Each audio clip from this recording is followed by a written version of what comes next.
You're 6:02 right now. Well, despite months of threats from Uber and Lyft to leave Austin if they're forced to change their rules, the city council has now spoken. They did a few hours ago. Most council members decided ride-sharing companies will have to undergo fingerprint background checks. Alicia Inns is live for us at City Hall with what is next in the debate. Good morning. Good morning, Sally. I talk about a late night. Public hearing on this started about 8 p.m.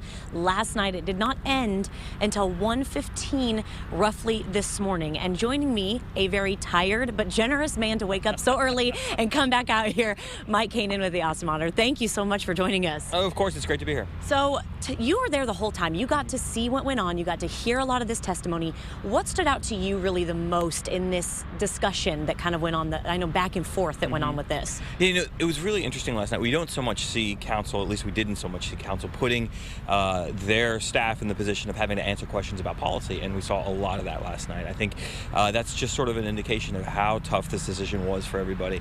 We saw Chief Acevedo getting up there and calling for all kinds of background checks, fingerprints, whatever. Also, again, expressing concerns over sexual assault, and again, expressing concerns over drunk driving, and hoping that I think that his bosses can come to some kind of conclusion that keeps the TNCs in town.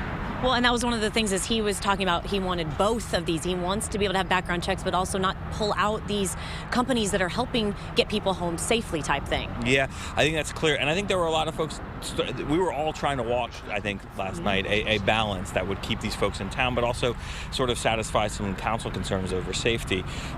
Ultimately, we'll see what happens. We have a statement this morning from Lyft that was very non-committal.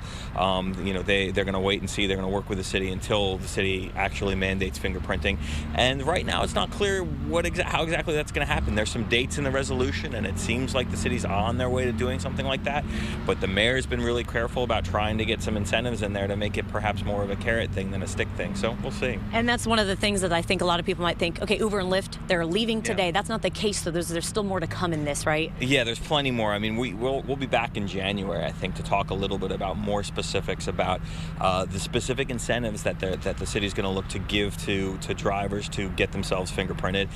Maybe some penalties. They're not specific penalties in the resolution that got passed. So we really don't know the fine-grained details of what's going on here. So lots to come, I think. I think it's a very interesting debate that we keep following. Mike, I appreciate you taking the time, and we're actually going to talk to Mike again in about 30 minutes. There was another vote that happened even after this vote on ride-sharing companies that ended about 1:30 this morning that has to do with some housing in East Austin that could affect you. So stay tuned. That's in 30 minutes. We'll talk to Mike and get his feedback. Sally and Jonathan, back to you. Okay.